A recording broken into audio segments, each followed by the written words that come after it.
I will delete it. But yeah, it's nice to see everybody, man. I hope everybody's having a good Thursday. Or it is Thursday, right? It's Thursday. So now's a good time to ask questions. I'm gonna open it up. Again, like this time is completely open to you all to ask questions. You don't even have to ask me questions. You could ask Mac, Bako, or A Ball question. Matter. But does anybody have what well, I guess let's start with this. Does anybody have a video that they want reviewed? We could start there. Does anybody have like a channel they want me to look at, or an edit that they want reviewed, or something like that? Come on up, man. Well, hello there. Hey guys, how you doing? Good, man. How are you? It's good. It's good. It's good. It's yeah. I didn't expect it to be awkward, but now I'm having like a moment of being like, oh shit. Oh. What do I do with my hands? Don't worry, man. Nobody can see you. You can do whatever you want. Yeah.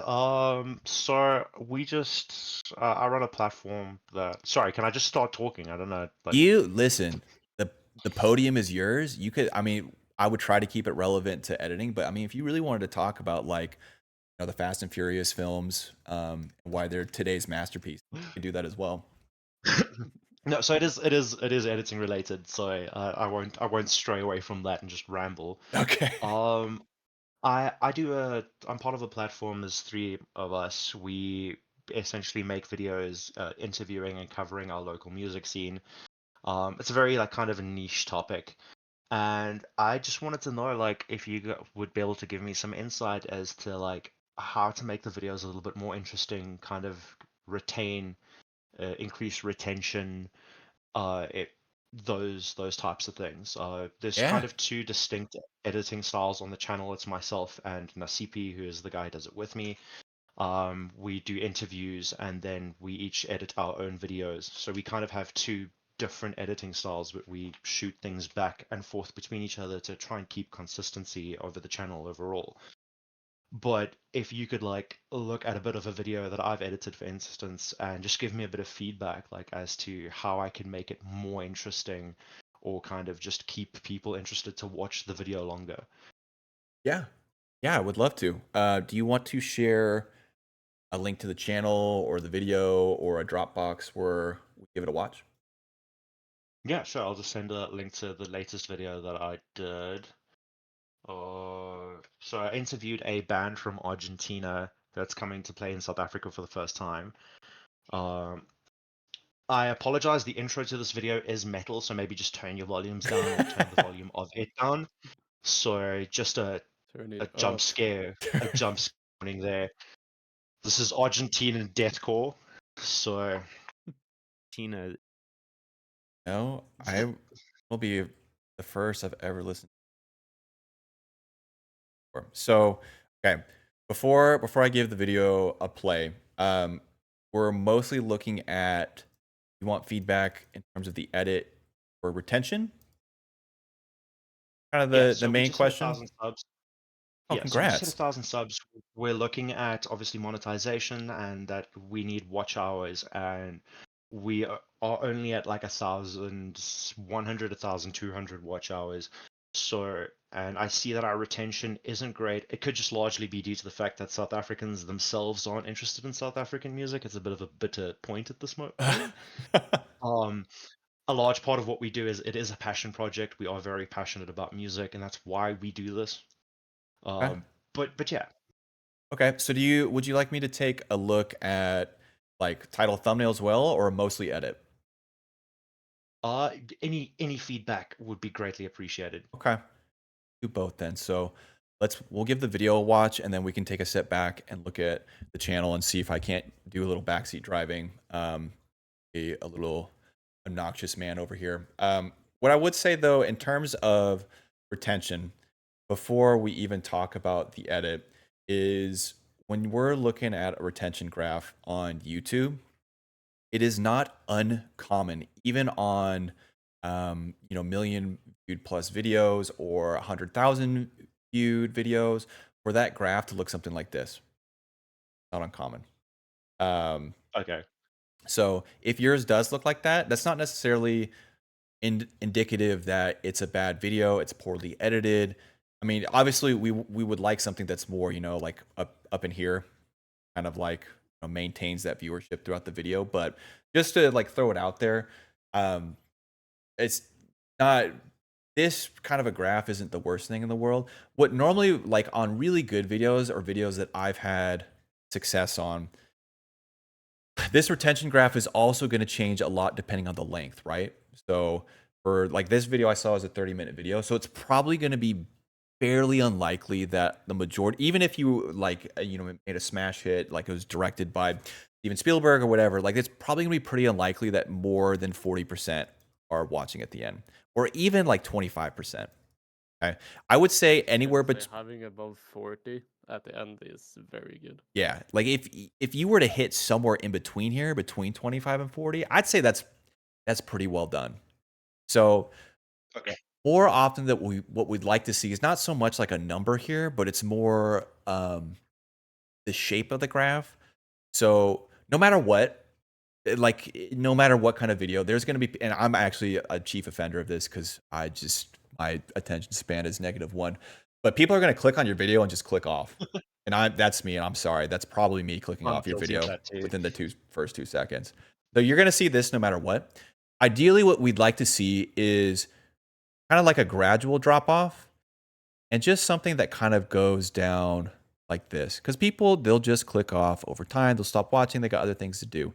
So if you could hit like this is perfect. If you did this, man, I'm paying you billions to edit my stuff because I need you to teach me how to do this.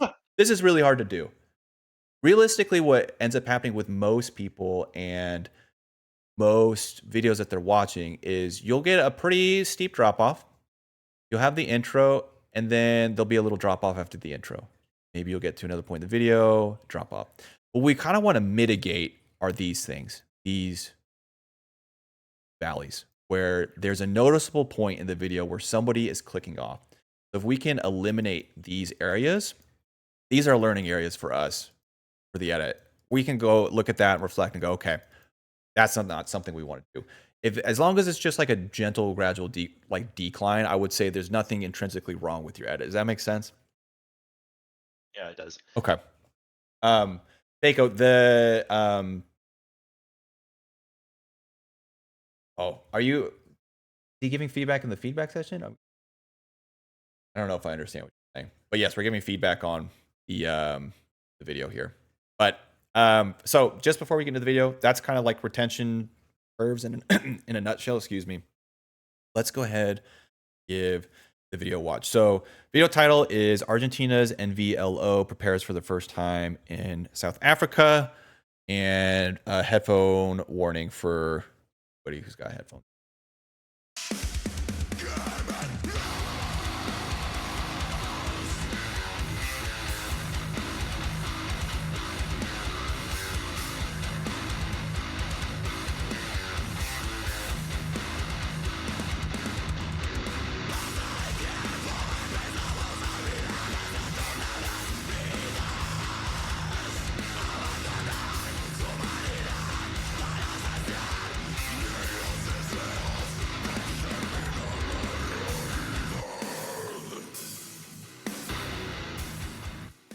Sweet guys, welcome back to another episode of Sludge Underground. I am Marcel, and today I have got a special guest.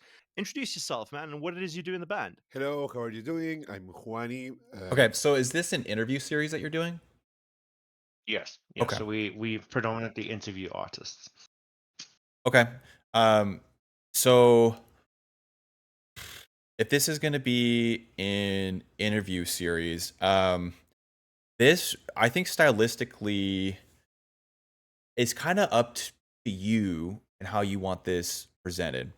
Because what we can do is we can talk about ways to maintain retention throughout the video and like chopping things up. But I would ask yourself, like, do you want it to be chopped up, or do you want it to be more uncut? So ideally, I want it to like flow as It's me personally, like my attention, if there's ums and ahs and really long awkward pauses, I lose interest really quickly. So that's like a personal thing on my side. So those are things that I tend to take out. So for instance, like I'll look at if there was a pause between, if say for instance there was like a 5-second pause between me asking a question and the guest answering, I will shorten that time. Okay. I like that a lot, man. I mean, that even just doing that stuff makes a big difference in terms of just the overall flow of the conversation. The reason why I asked that is because I think for me, without even watching the video, also just side note, the shot choice in here, like these look gorgeous, man. I don't know if you're doing the color or whatnot, but I think these look really good. So, um, yeah, nicely done there. The thing that you would need to think about is and this is something I've kind of talked about before, like are we making YouTube videos or are we doing an interview or a podcast? And there's not a right answer here.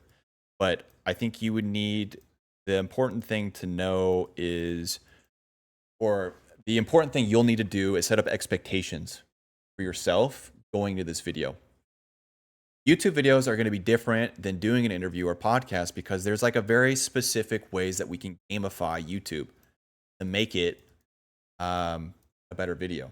So if you would like it to feel more uncut, but you're still removing like the uhs, the ums, like maybe it's a bad question and a bad answer, maybe we get rid of those. I think that's totally fine. But there's not a lot that we can do in terms of the edit because you're going to be asking questions, they're going to be answering them, and then maybe some B-roll over the answers. So I would just kind of come to a happy whatever self-truth in terms of what you'd like this video to be. Because what you could do is if you want this interview to reach a bigger audience. Oh, Peiko, I got you. If you want this interview to reach a bigger audience, it might be worth taking a step back and doing a little YouTube planning. And what I mean by that is, it sounds like you did some planning for the questions, right? So you came up with, you did your research, you did your due diligence, and you figured out what kind of questions you want to ask, and those could be, related to inspiration or, what do you feel about whatever. What you could do with this YouTube video, and sometimes you can do this beforehand, but a lot of times you kind of got to reverse engineer the takeaway at the end. But if we can come up with some kind of takeaway from the video or overarching message or a theme or however, like whatever spin you want to put on this, then it becomes a lot easier to strategize how we make this video for YouTube for maintaining retention. So the last thing I'll say, and then I'll give people a chance to pipe up so I'm not yapping for the next 30 minutes, is the reason why I think this is important for you is I think you can maintain the sanctity of your interview podcast. Because, there's a lot of channels, and I'm not going to come up with good examples, but like the ones that come to mind are like Vogue or like Esquire. What is it? There's like the actors around the table one or whatever. They're strictly interviews, but what they've done is they've figured out some way to market and position their video on YouTube so that people want to click. So I was kind of hovering over through your video. I can see you've overlaid some footage and stuff like that. So maybe what my before we actually get into the edit itself and play this back a little bit more, that would be my one piece of advice immediately is like, what is something that we can do that really drives this video that we can use to kind of motivate some of our decisions. So does that make sense, or am I kind of off base there? No, that does. It does. Even though it would be an interview, like having an overall theme would draw a specific kind of interest. Yeah. So If I that's kind of like my bigger thought on videos like this. Did Faco, did you have something that you wanted to say or add? Uh, I do, because I was thinking. So, to go to like what you said before, are you doing interviews or are you doing YouTube videos? There's no wrong answers, but there are tricks you can do for YouTube videos. One is almost every piece of content, whether it be a challenge video, a video essay, a vlog, anything like that, it has some form of narrative to it. So I don't know, the way that like interviews with narratives, and I'm not saying like bite this, but like figure out why this in isolation works. Um, two interview shows that have a built-in narrative come to mind, which is Last Meals from Good Mythical Kitchen and Hot Ones. Mm. Last Meals is it's essentially people, it's celebrities talking about like what they would want their last meal to be, and they talk about life, blah blah blah. Like there's like the consistent questions where they're talking about life. Hot Ones, obviously the wings are getting hotter, so there's this built-in narrative. Last Meals is it's getting more personal. Hot Ones, it's getting spicier. And then there's also the I Spent a Day with series that Anthony Padilla used to do. And I don't know what the narrative is with that, but essentially, if you are trying to make YouTube videos that are interviews rather than interviews that you're putting on YouTube, look at like these famous interviews. Because, yeah, like, of course, big celebrities, Gordon Ramsay being on these shows, it's going to get views. But there is something about these interviews that are able to be big enough to get these celebrities, that enough people are getting a fan base. I, enough people are watching I Spent a Day with Hot Ones Last Meals. Like they're watching them for celebrities they never heard of. So if you can find a way to watch that and base some of your like figure out their thought processes, reverse engineer it, you might be able to start putting your stuff in more of the direction that you want to go in. If you can isolate what you want from there and how they get that effect, and see if you can twist it to fit your own needs. Okay, yeah, that's definitely solid. Like that's something that I'll check out. Yeah. Um, Appreciate that, dude. Thank you.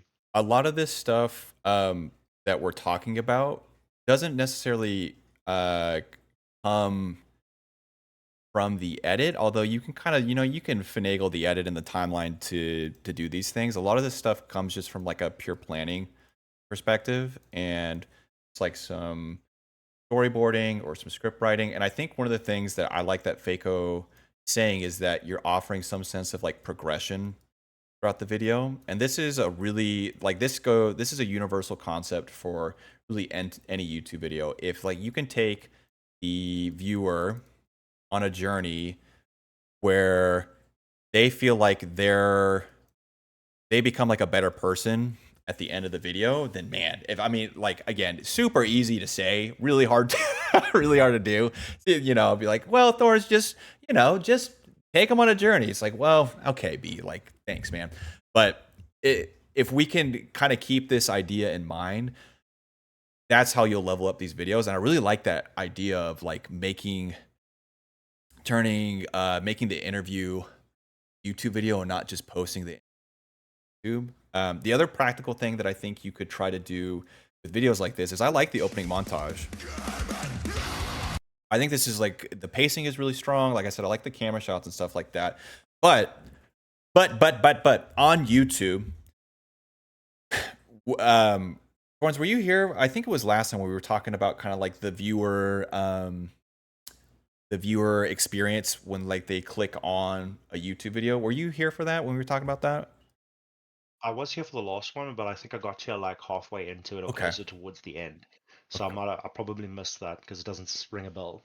Okay, so generally speaking, like, this is I wish my English was better, man. This is probably something you already understand, but it's a good thing to keep present in your mind when you're making YouTube videos. Is when we're scrolling on YouTube, the first thing we do is look at thumbnail, right? So we're just looking for something that sticks out, like boobs, butts, wieners, or explosions, like something, that says like, hey, I want to click on this video. So, okay, I recognize this guy. I might want to click on his video. I like Kobe. I might want to click on this video. Second thing we do is read the title, right? I watched every Lonely Island movie. Does it seem somewhat interesting to me? Great. I might click on the video. The next thing that happens is we need some kind of confirmation that the thing that we clicked on is going to do the expectations we have from the thumbnail and title. So when I click on this video, and I hope it does it, and I'm probably going to get an ad. Yep. The first thing that it does is hopefully hook me in to kind of confirm exactly what this title is about. So I watched every Lonely Island movie. Hopefully he shows or talks about the Lonely Island within the opening seconds. Strugglers, it feels like it's been forever. I'm so happy to be back. How are you? Do you remember way back in 2022 when I made that video all about the SNL spin-off movies? In that video, I talked about only movies that were based on previous Saturday Night Live sketches. And in the comments, there were a lot of people asking why I didn't include some movies that they mistakenly thought were based on SNL sketches. Specifically, the movie Hot Rod. All right.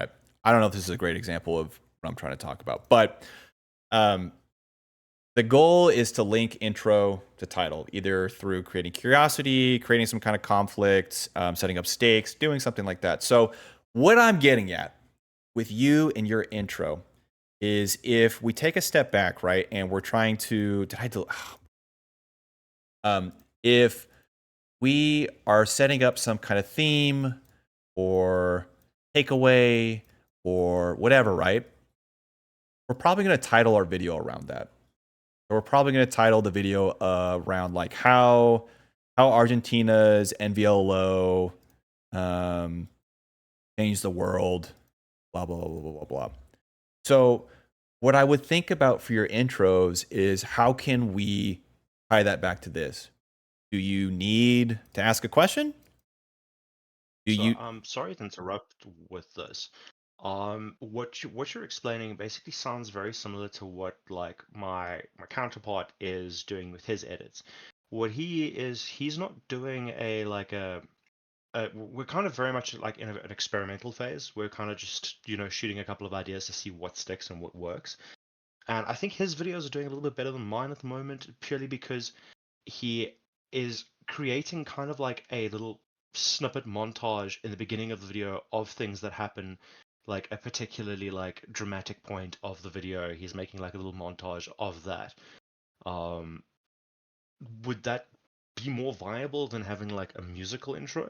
It depends. It totally depends. So, like previewing a section later in the video is definitely a great idea. But you really, what Sleeve said, the thing that we're trying to do is we're trying to create our hook.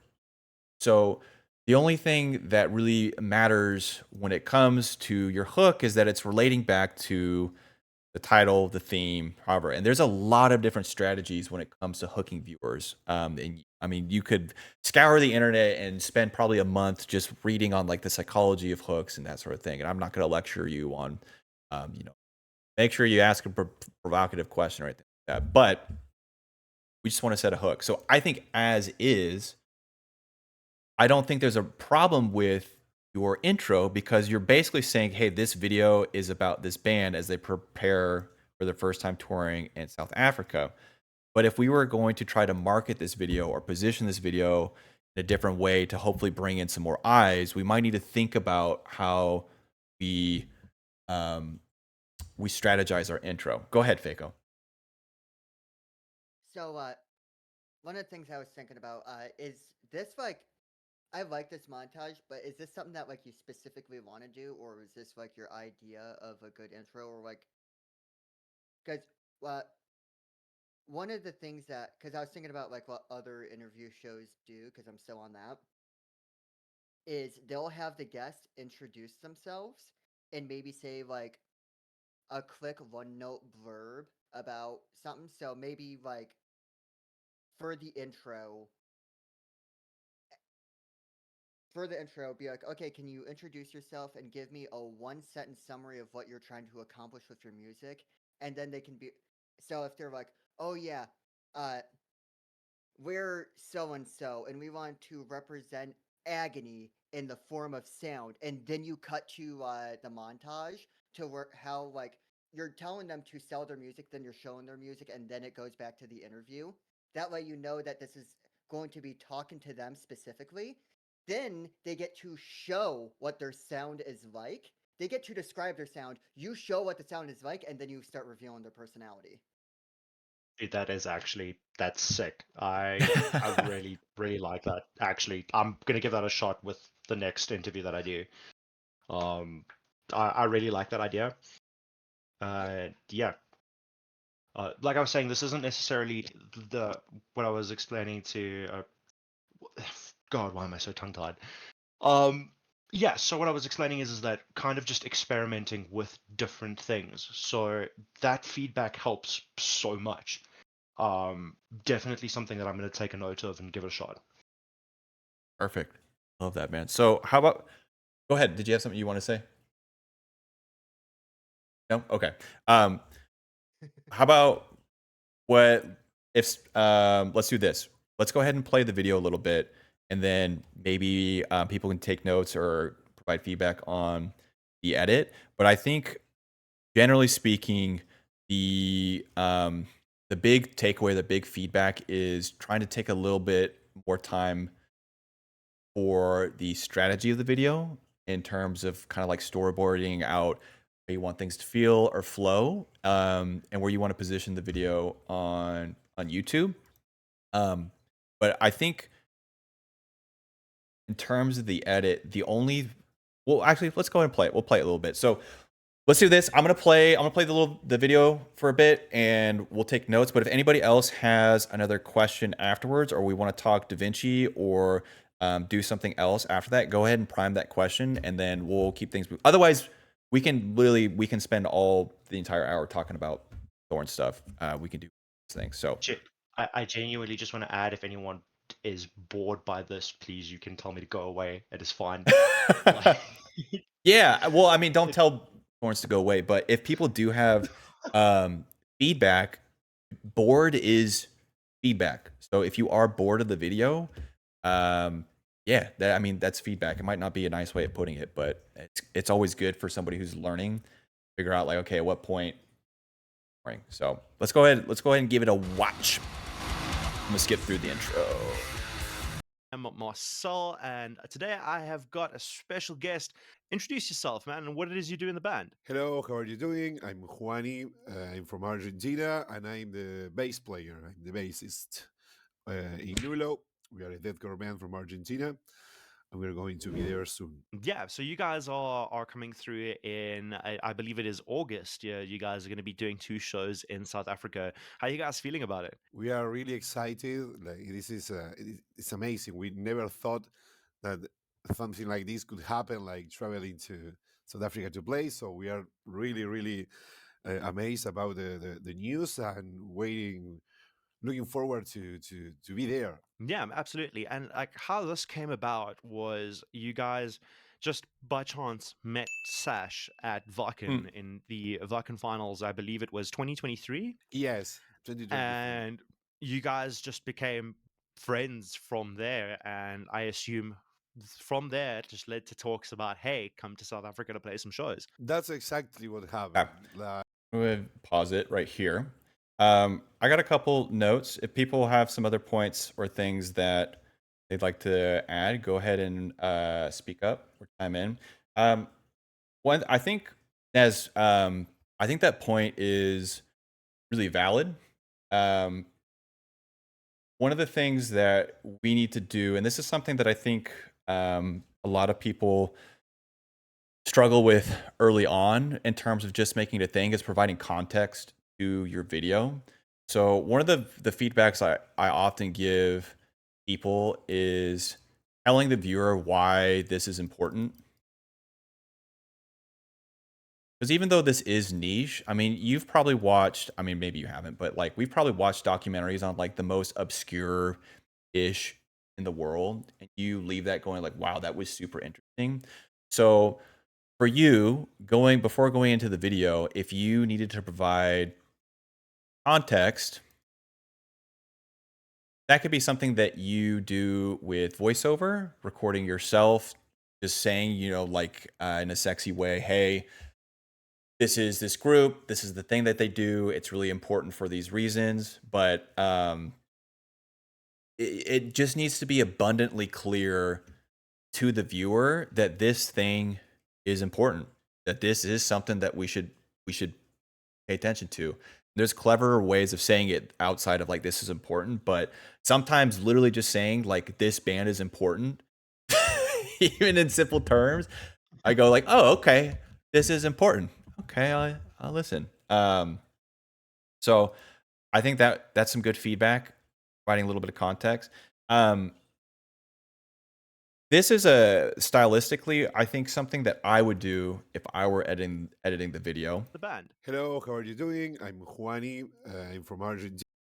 For one, in terms of your text, I would either completely get rid of the drop shadow or lessen it. The amount you got going on here feels a little bit amateur, so you could either reduce the distance in DaVinci Resolve or the overall blend, but it feels a little out of place here. You might look into some other fonts as well that kind of are a little bolder or a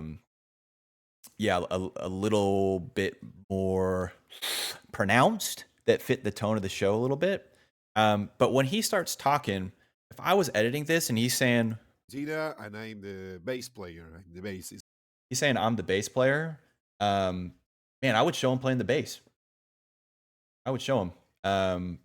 There's a lot of sections in here where there's some good opportunities to show the band together. I don't know if you have the footage. Like getting the footage is always really tricky to do, but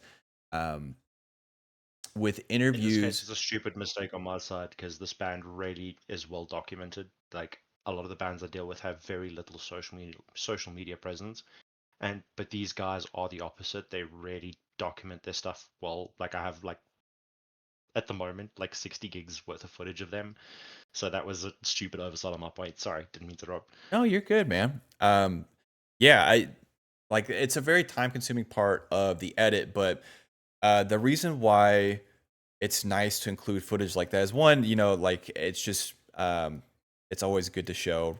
Well, it's not always good to show rather than tell, but for the most part, we want to show over tell. The other challenge that you'll run into when doing interviews, and this is a similar thing that we have problems with when it comes to doing, like when I'm doing gameplay edits or talking head videos, this is like a very common thing that you deal with is you have one camera angle. You're stuck with it. Can't change scenes. You're stuck. You're locked into this singular camera angle for the entirety of the episode. So there's a few ways that you can break it up to cue the viewer into saying like, hey, this is something that's a little more interesting or something's happening or pay attention, And one of the ways to do that is just B-roll. So when given an opportunity for your interview, I would do that. Or if you have other moments that you can, and I think you cut to a side-by-side later on somewhere in here, you cut to a side-by-side. Or in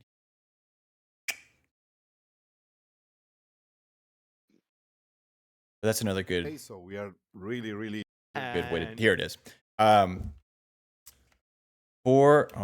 on back. guys just by chance met Sash at Viken in the Viken finals. I believe it was 2023. yes. Okay. For the side by side, put you on the right, him on the left, so you guys look like they're talking together. Otherwise, you guys look like you're talking to walls. So flip those around, and then when it comes time to do graphics, I am a big fan of doing full screen with graphics. So if you have a graphic like this, it like as editors, graphic design is not our strong suit. So like where you position this and like how big do you position it and how like those kind of decisions are hard to make. So like an easy solution is just bang, full screen. Just full screen. Okay. Yeah. And if it feels static, it feels like it's kind of weird that we're just looking at an image, you just add a slow zoom, you add a slow pan where it's moving left to right. There's like some couple of digital like transforms that we can do that bring a little bit more life to it. But even like stuff where you add her on screen. Yeah, absolutely. And like how this came about was you guys just by chance met Sash. Even with something like her, like if you did want to kind of be fun with this, like I would just make her bigger. Like bang, occupy. Don't be afraid to occupy some space in your frame here.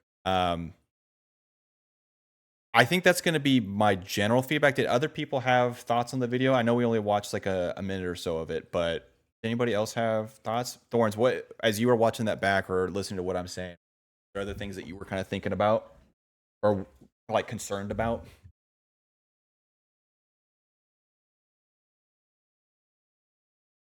Not so much.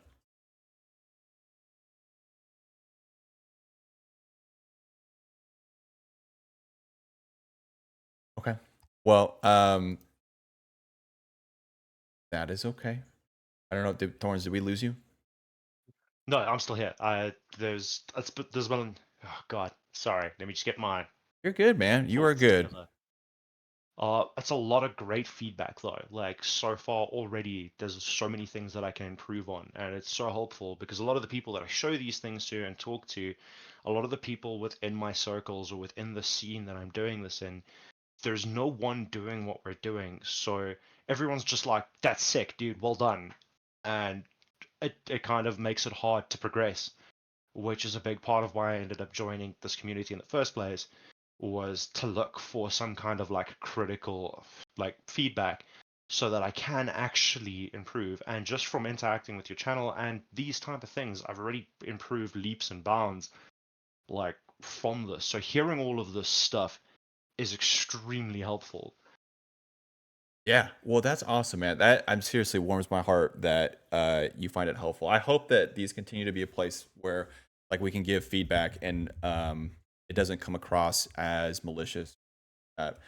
The last thing that I'll say about this, and then I would invite some other questions or video reviews or anything like that up, is for you, since you guys are, I'm assuming, fairly new to doing YouTube videos comparatively to, you know, some other older channels that have been doing it for like, you know, 5+ years.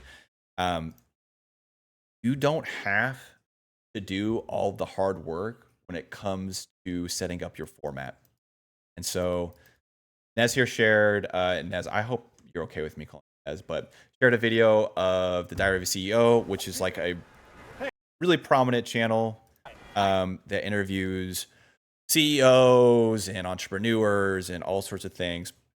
But something that you can do is go through and just see, like, again, how are they structuring things? How big is this text here? Do we need a red underline? At the mercy of our own minds. But the problem is, where are they cutting? Did they have a sound effect there? Do they have music there? So we don't need to necessarily copy the video, but we can use some of their editing choices to help motivate our own decisions for future videos. Does that make sense? is that in modern life, Yeah, we're constantly 100%. to feel we're not good enough. Something's Um, missing, and I will All right. Well, did you have any other questions on your first video or any things that you were like really curious for feedback on? Not at this point. Like those are there's about several points that are things that I could probably like immediately start working on and can definitely improve from there. So what I like to do is take feedback and just kind of make it part of my everyday flow, so it just becomes kind of second nature. So I'm going to take those things, work them into the next video, and I'll let you guys know how it goes from there. Okay. Okay. I mean, dude, thank you for sharing, man. I know it's not easy to come up here and let a bunch of strangers critique you for, you know, your blood, sweat, and tears. So I appreciate you for sharing the video, dude. Yeah, I'm glad it was helpful. Thank you guys so much. I really appreciate that. W, man. My hero. Hope you understand that. So that's his video there. If you guys want to give it a watch and check it out. So Thorns, you are more than welcome to hang out here and provide feedback or continue to ask questions, do all that kind of stuff. You do not have to go back into audience, but does anybody else have editing questions? Video few questions. We could talk Fusion. We haven't actually talked Fusion yet since we've done office hours. We could talk nodes, especially since we've got After Effects in the building. Close for a little. Does anybody else have questions? It's okay if more than one person has questions. You can answer all of them. Can I tell a funny story quickly? Yeah, go ahead. That happened to me today.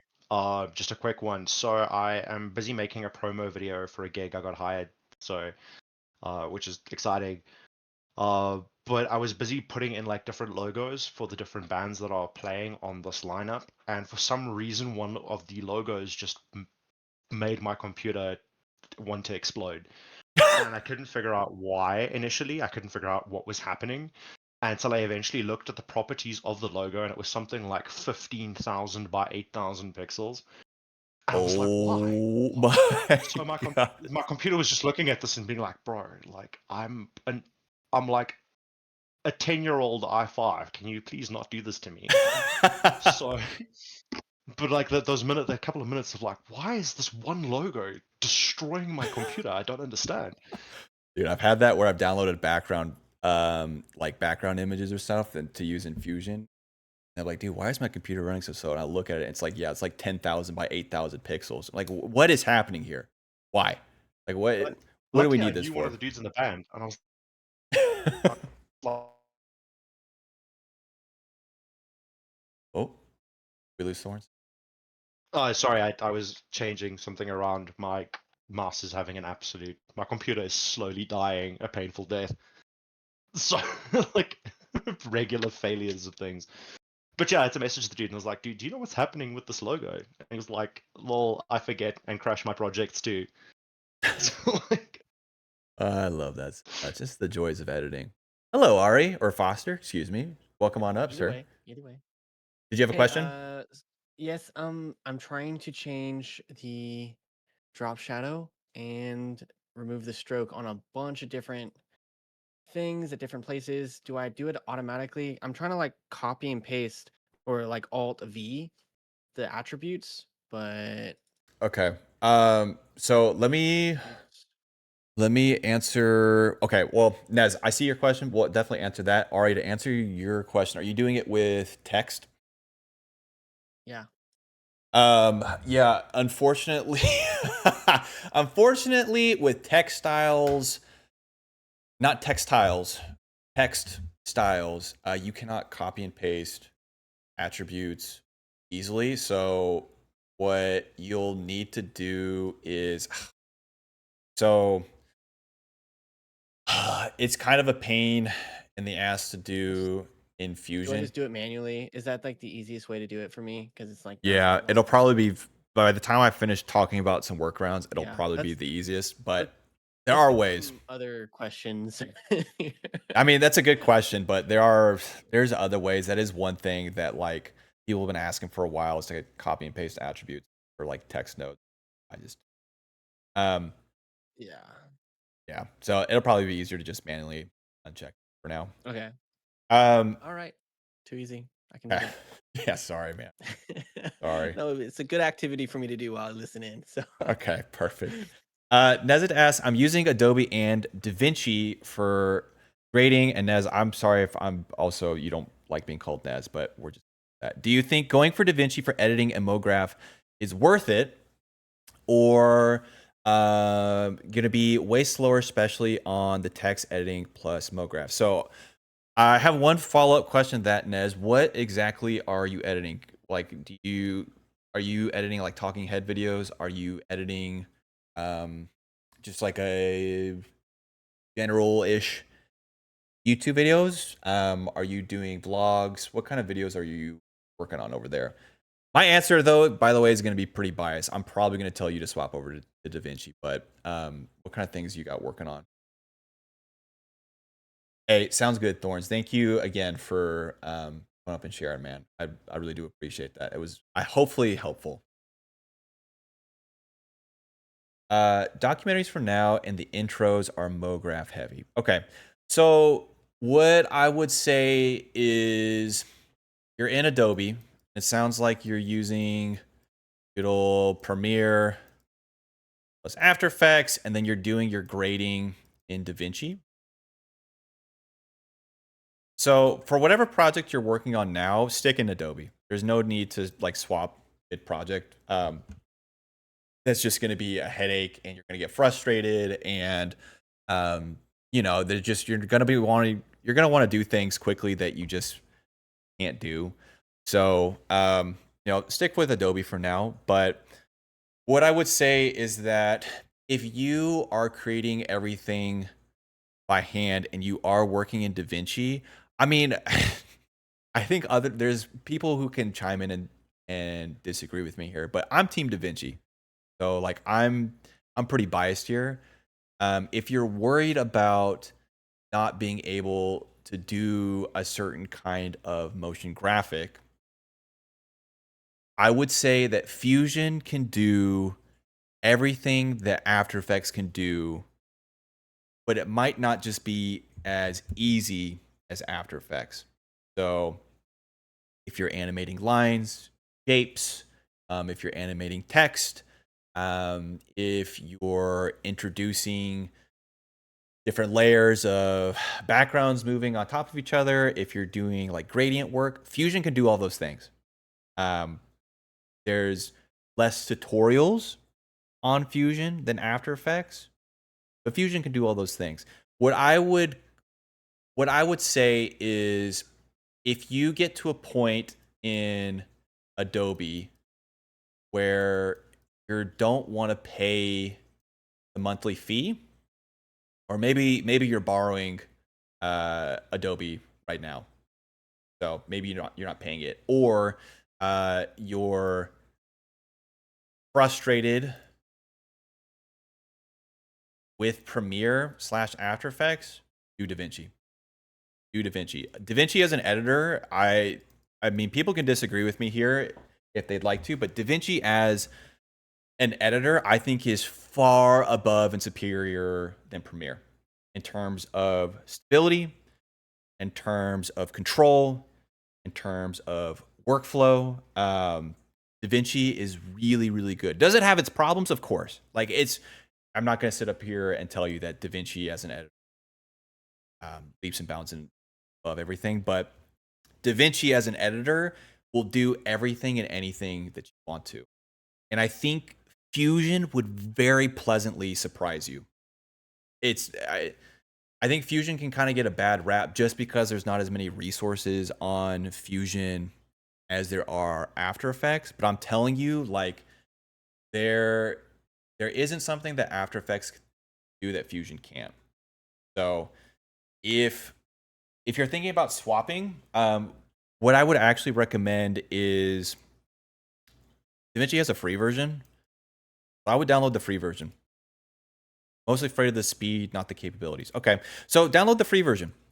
Download the free version of DaVinci Resolve and just give it a shot after this project, because you can use the free version, has access to the media page, the edit page, the Fusion page, the color page, the Fairlight page. It has access to all those things.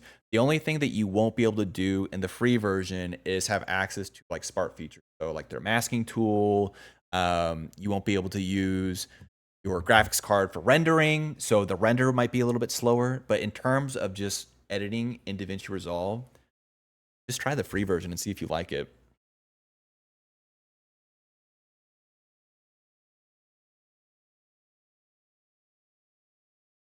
I probably wouldn't split, though, if you're going to do... I don't know if I would recommend splitting DaVinci and After Effects. That workflow might be...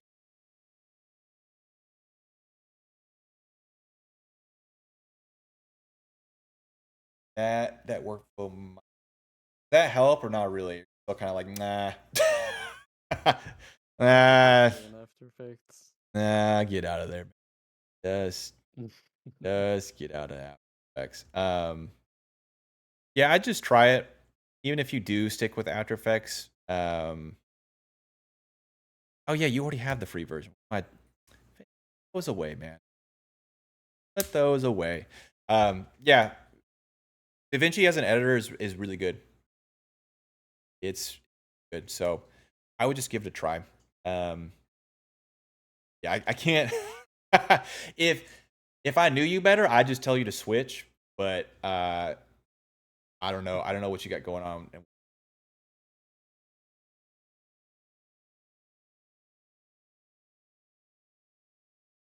Okay. Well, so does anybody else have as hopefully that I feel like I didn't really like normally my advice with like Adobe versus just try the free if you like it. Start with like a brand new project. So on like your next edit, start in DaVinci. Yeah, of course. Yeah, that's what I would recommend is next time you go for an edit, just start in DaVinci and work through it from beginning to end and see if you like it. And if you don't, then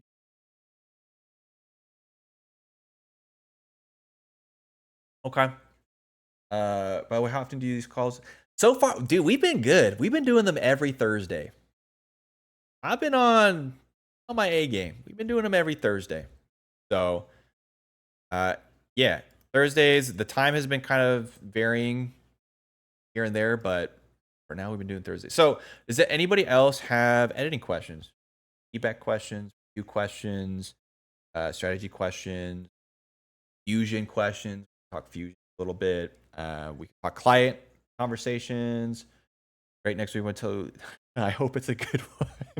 I hope it's a good experience. I'm gonna feel awful if you get in there and you're like, dude, this is dog water. I don't like it.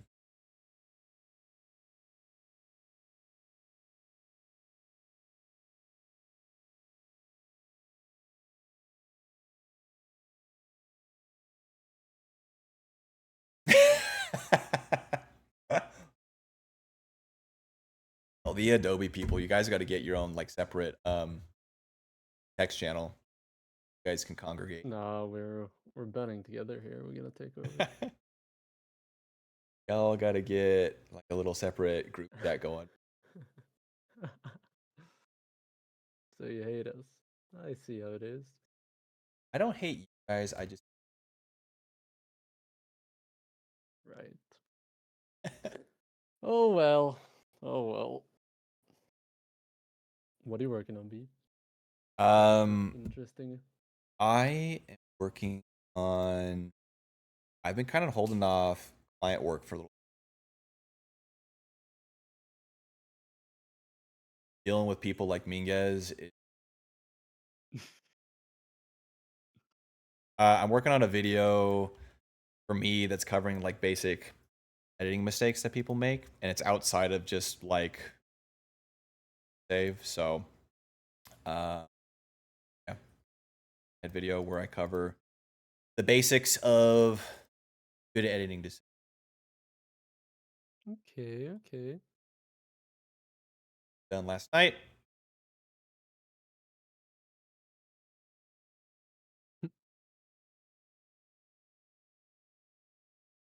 This many. Well, that you're still working quick in the editing world.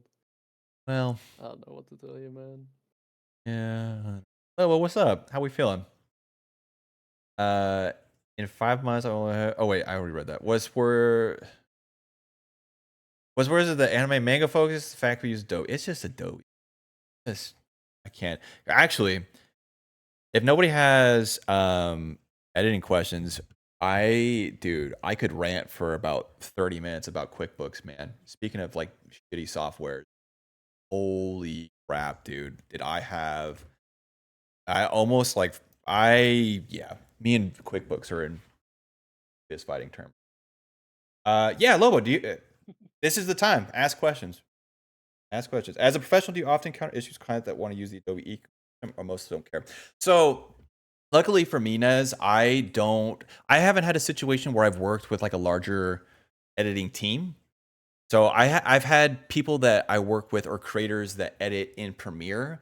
And then most of the time what ends up happening is I'll either edit the video from beginning to end so we don't have to deal with that. Or if they edit a video in Premiere, we'll go through and set it up in a way where I can export it and then make changes. So let's say, they're doing a talking head video or a gameplay or something like that. They'll just do like the rough cut of it and lay out the different clips they want, and then they can send me over the timeline and I can go from there. But the thing about DaVinci that's also really cool is that I have creators that work with DaVinci and we've done cloud-based editing, and I know Sleeves doesn't like it, but dude, cloud-based. I like it. That sounds really cool, actually. It is really cool. With XMLs, yes, with XMLs. It is buggy. It's buggy and it's a bit laggy, and sometimes the sync isn't right there or all the way there, but the fact that like somebody can upload a timeline with like adjustment clips and effects and proxies, and then I can go through and like implement Fusion adjustments on their timeline is pretty. Try making an image, struggling with it. Want to see if I can workshop. Yeah, Lobo. I mean, do you want to upload the .settings file, or do you want to share the animation, or whatever? We can't see if we can't work through it first. Can I? Yeah, share it. Definitely. What is a talking head video? So those are videos where there's a, well, I mean, this video is it. There's a person talking straight to the camera. So these are more of like tutorial-based videos or opinion-based videos, or you know, where like somebody's offering an opinion. It's not always just like they're talking straight to the camera, but you know, they could be like a side profile, but it's just like a person sitting in front of a camera talking to it. Hi, thank you for let me join. Yeah, of course. I can't really share my screen apparently. Why is that, man? Why are we having problems with that? It's not you, it's intelligent.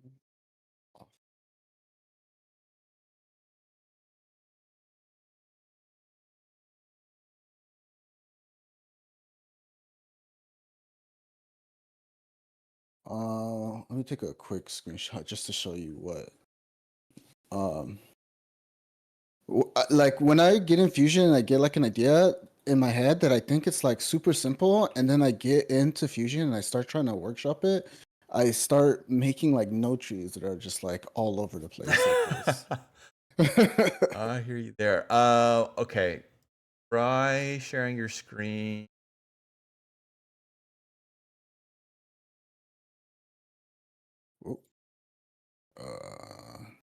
Go. Let me see. Leave the stage. Not really. I mean, maybe if I did OBS virtual camera, maybe that could work, but I have to open up OBS. Let me try that.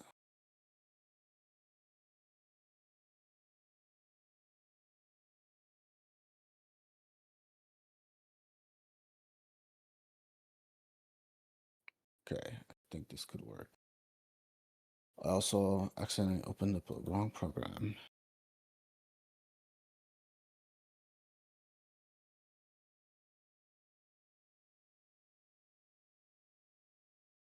Okay, so there's a Reddit post from 4 years ago that says people can't share their screen stage. So just the fact that we're in a Maybe, but I figured something out. Okay. This should work. I'm using OBS virtual camera. To do it. Intelligent. Thank you. So, you know how you can do like a okay, so basically this is the animation, right? This is what I want, right? Fire. Ideally just this. Okay. And what I was trying to do at first was trying to do it with like duplicate nodes. And I was having this happen, as well as something else. It's been a while since it was like a couple days ago I was doing this. But anyways, this was another version of it that I was like kind of getting close to it, right? But the problem with it is, as you see, it starts off like kind of like a slow pulse, and then like towards the end it's like too many, right? And then when I try to loop it, I get it looking really strange, right? Because it's like it does like this jump.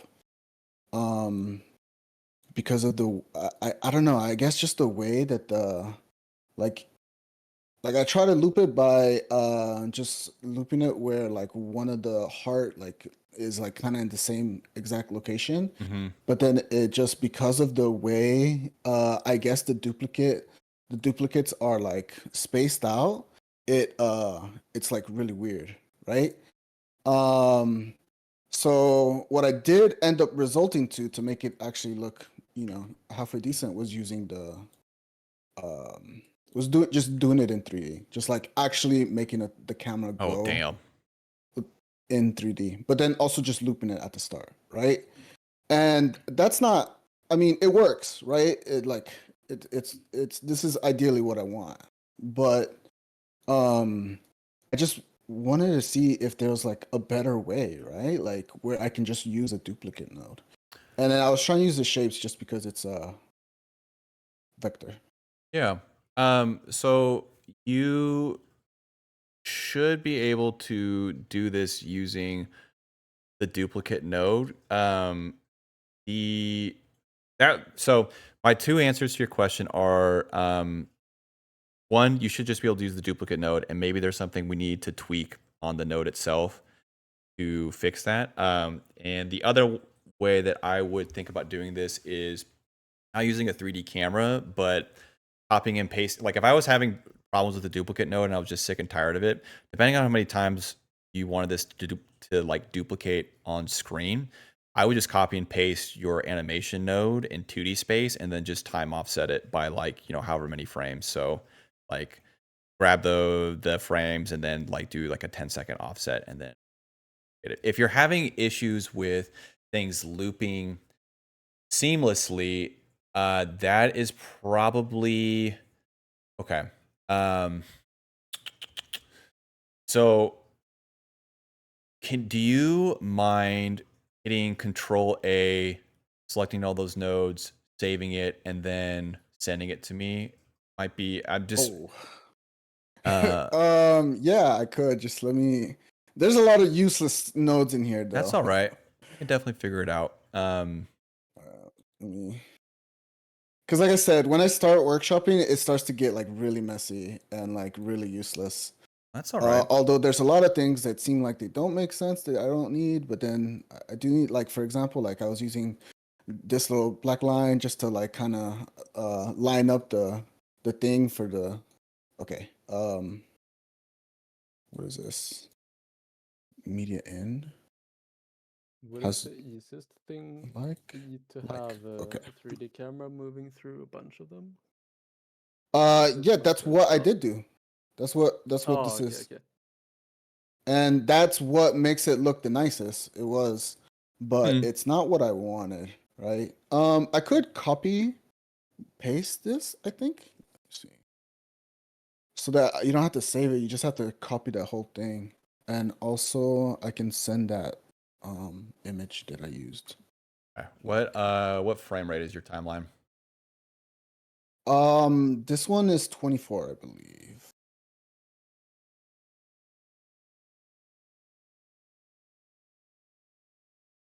So this is 24.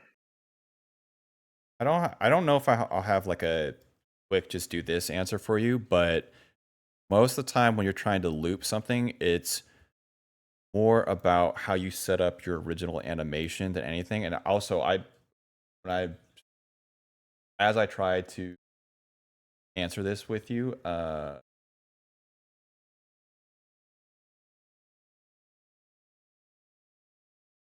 I used the image in one of those. This is the PNG.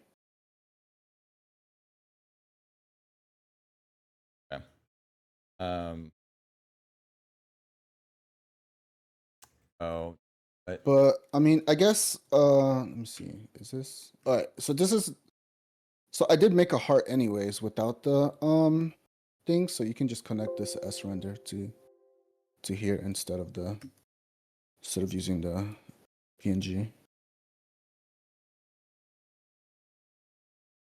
Oh, we're in here. Wouldn't Justice just did a video similar to this? This is Yeah, but you could just use the from the S render. I made a heart anyways. Okay. Perfect. Okay. So let's go ahead and get rid of. Don't want you. Can you see my screen? Okay. Yes. All right. So this is how we're making the heart. Bad man. Look at you go. Look at you go. After Effects. Who? All right. Outline. So this is you workshopping it. So this is our transform. No. Yeah. I don't think you can see it because it's so big and the duplicate is making it smaller. So like the next node, that S duplicate. Yeah. I was just trying different like things where like the image was bigger and then I made the duplicate smaller, or if I make the original image bigger and then I don't know. I was trying a bunch of different things. Yeah. No, I hear you. Okay. I was trying to flip it around if maybe I do the transform before the duplicate or duplicate after. So, what I would recommend, this would be how I would approach it. So we've got this all set up correctly. My focus whenever I'm trying to loop something is to making sure the starting and ending point of the loop is exactly the same. And again, I don't want to patronize you like when I say these things. So I'm not trying to talk down to you at all. But so for me, if I was trying to loop this would be how I would approach it, and maybe we can hopefully troubleshoot it if it doesn't work the first time, because I don't have as much experience with the shape system. So I set my transform node here, and then I'm going to go ahead and add an expression for the Y size and link it to the X size so they're the same. So we're doing the exact same. And then what I would do is at the beginning of our animation, set a keyframe there. And is it like a 1 second animation, 2 second animation? Did you have a preference? Doesn't matter. We'll just make it big enough so that it goes completely out of frame. And then I'm going to go back to the beginning, set the size down to 0. The reason we do that is because at the beginning and end, our animation or our frame is going to be exactly the same.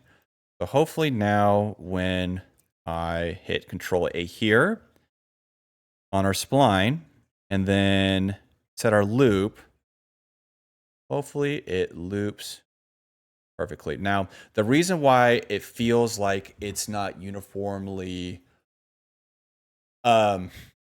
growing is because the way we're transforming our image, there's a lot more, I don't know how to say this, but there's a lot more change in the.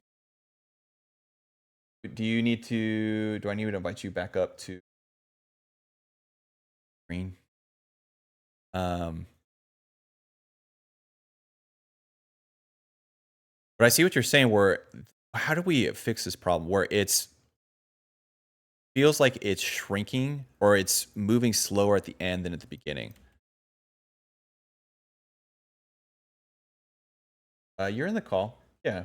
But then I would just do an S duplicate. And that would be how I would do it. If this is the issue, my solution would be to just ramp this here.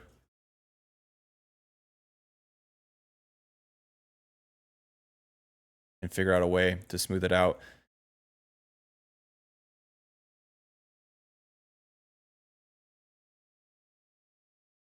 I would duplicate it.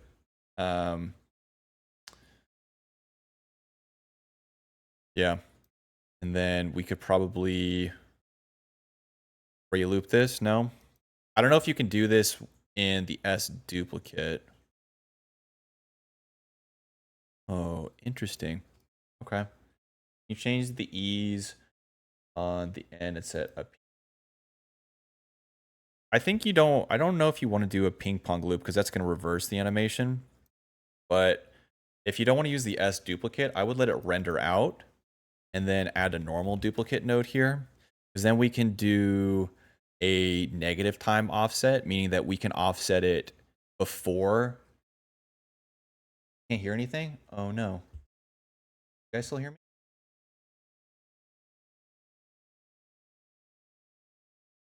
I can hear you good. Okay. Oh.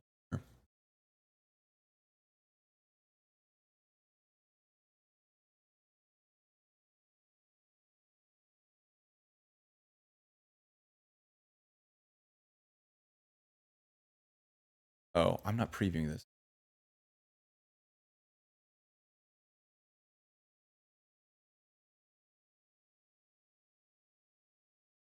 Set up our loop. What was that blur that you told me to use earlier Motion blur? today? That motion? No, the blur on the still that you liked for The the mosaic? Thank you. You're welcome. Okay. We back? Sorry. Yes. Are good. So I was hearing some things and then a lot of things I wasn't hearing. Holy shit. So okay, so what did you do? Okay, so here's there. I don't remember off the top of my head the solution to this problem, because this is not just a fusion problem, it's a digital zoom problem, where when we're increasing the size in something, the rate at which it appears as changing size slows down as the zoom level increases. So even if I were to do like a camera zoom, when I'm zooming in from I understand though, because Okay. that's what I was noticing. It was like, okay, the problem is because of the way it's zooming. I realized that as well. Yeah. So what I ended up doing is on the transform node, right? So I have our sizes equal, and then I did our size transform here. Okay. All I did was I ramped our spline so that it zooms out faster at the end. So at the beginning of our animation, we have 0 zoom, and at the end, we're at a zoom level of, well, it was 3.6 before I looped it.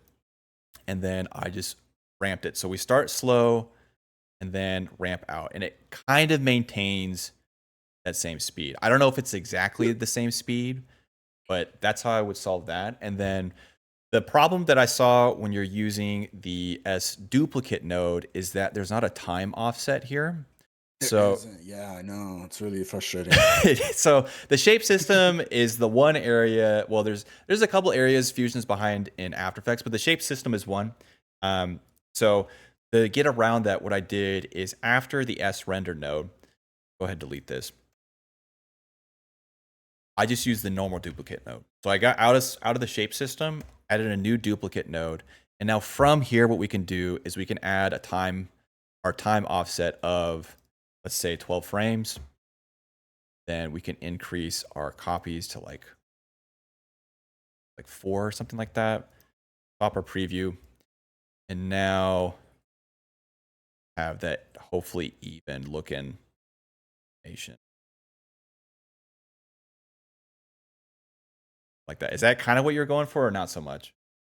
Well, you're like, I did the same thing where I was just like adjusting the handles on the curves to try to like mitigate that jumpiness that was happening from the digital zoom, and it just still was just a bit stuttery, and so that's when I was like kind of giving up on trying to make it work with the duplicate, and that's when I was just like, okay, there's just something wrong with the zoom, and even like if I get it close, it's still not like procedurally right? So that's when I opted out for just doing it in 3D. But now that like I just have another opinion or another eyes on this problem, seeing that it's and like you kind of confirming that it's the digital zoom, that eases my mind a little bit. But I think I'm gonna just have to settle for the 3D version of it because it just looks the way I want it to look. Okay. I just wanted to see if maybe there was something I was missing. So how does while doing the duplicates? So just for my own understanding, what about the current version are you not a fan of? So like this version here, is it just that they feel like they're at different speeds? Well, I mean, play it through. It's still like a little jittery, no? Well, that's just, I think, my playback. Like if I were to render this out,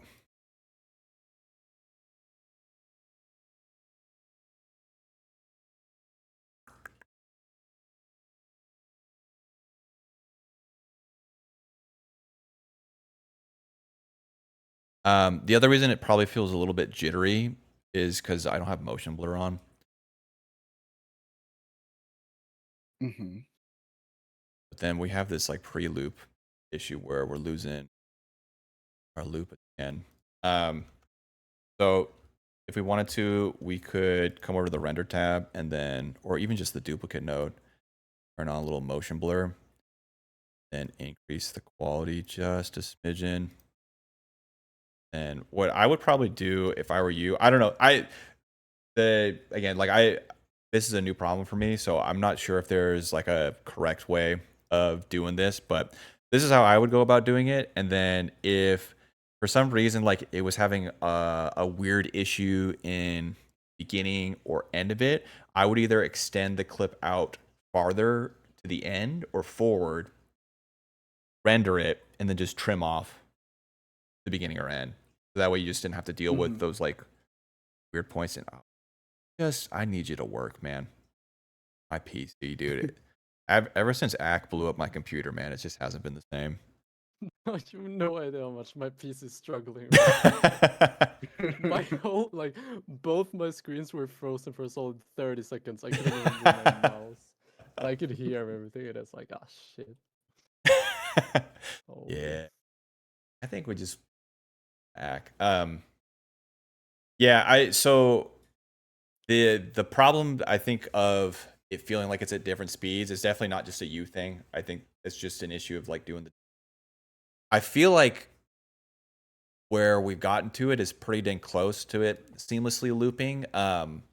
If you feel like you like the look of the 3D camera better, I mean, dude, I would just go with the 3D camera. It's kind of a pain in the butt to set up, but you could just you set up like one loop, like one 24-second or 24 frame loop of it running, render that out, and then just copy and paste it. So that way you don't have to set up, like 20 different image planes to loop all the way through. Yeah. Does that make sense or no? No, yeah, it does. It does. Okay. Do you mind? Can you copy and paste those extra notes that you added just so that I can see it on my computer? Because I don't know if it's just me, but your stream is like paused. Bugging. Yeah. It's because I am trying to. I'm recording in OBS right now and trying to stream it in my computer. Not having a good time, but yes, I will send you over those notes.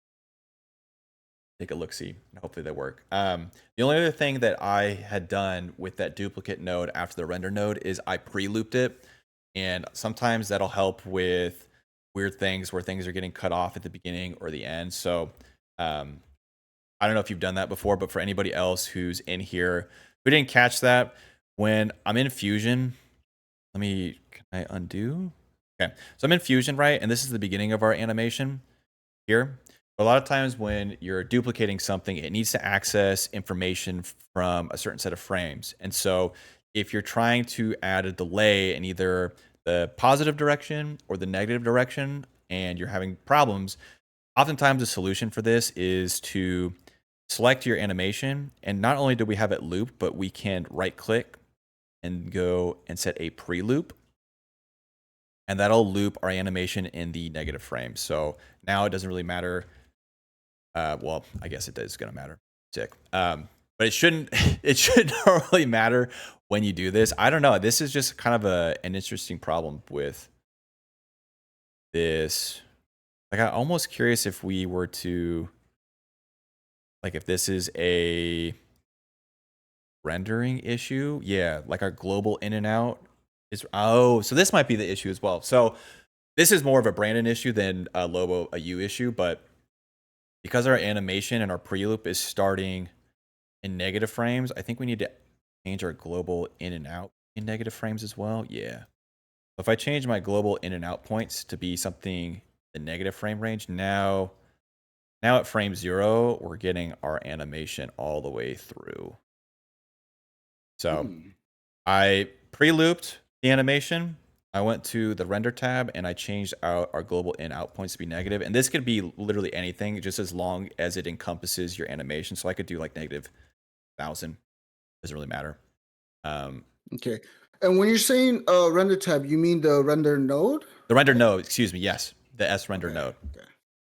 Yeah. I just asked because, like I said, I still can't see the stream, but yeah. Yeah, the stream is completely cooked. Is it? Yeah. Can you see me now?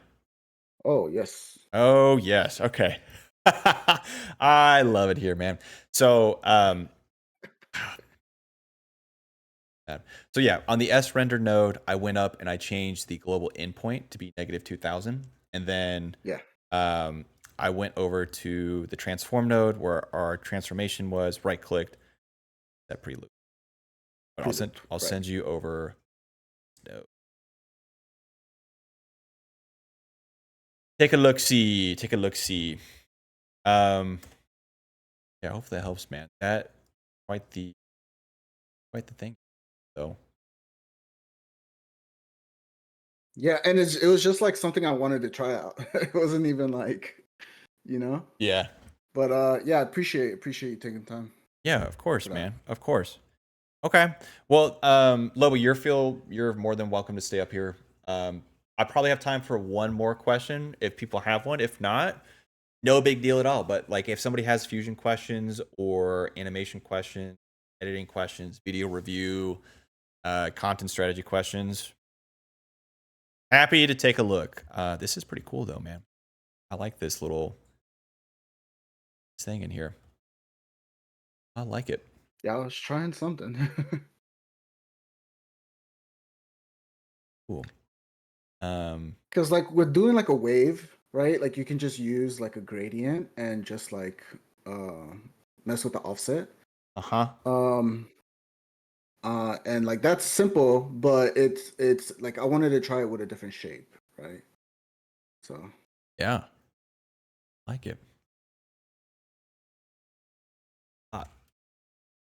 Okay. Well, listen, guys. If nobody has any other editing questions, definitely call it there. Go about our merry ways, doing beautiful things together. That's all I had for today. And again, I appreciate you taking the time to help me out here. Yeah. Mac, did you have a question? Say something. No, I'm still struggling with the same fucking scene I was doing last office hours. Like it could be solved. In DaVinci. Yeah. No, I still haven't found a song I like yet. So there's that. Oh well. It is what it is. It is what it is. Cool though. Made one transition. I think your heart effect is now mine forever. Thank you so much for your that's cool contribution. Yeah. Have fun with that. Your stuff is now mine. Oh,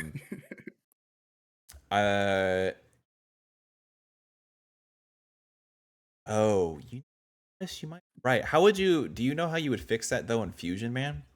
I don't know if there's like necessarily. I mean, I could add like a lens distortion to it. I don't know if there's a way to, like, if there's an FOV. Oh, for the 3D For the 3D camera. Oh, I got you. Yeah. Yeah, for 3D land, there's definitely one. But we were using the shape system.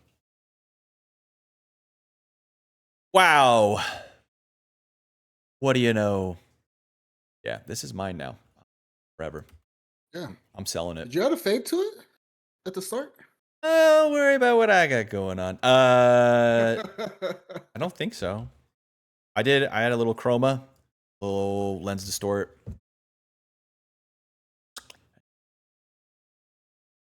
You could do some cool shit with this, man. I'm like, got my brain. Yeah, you can use it to displace as well. I wonder, could you do like add a little rotation in there too? Yeah. Little something, something. Yeah, throw DVE in there. Change the perspective. Something.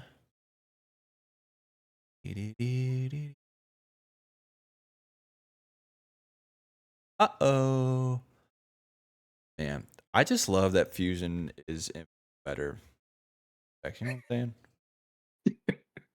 Why are we getting cut off here? Like, what's happening? You might need to do that in the shapes. It's already time offset, so it should still work. Alrighty, crew. Well, if nobody else has A snippet of what I've been working on. Just Yeah, a what tiny snippet. Just a little transition.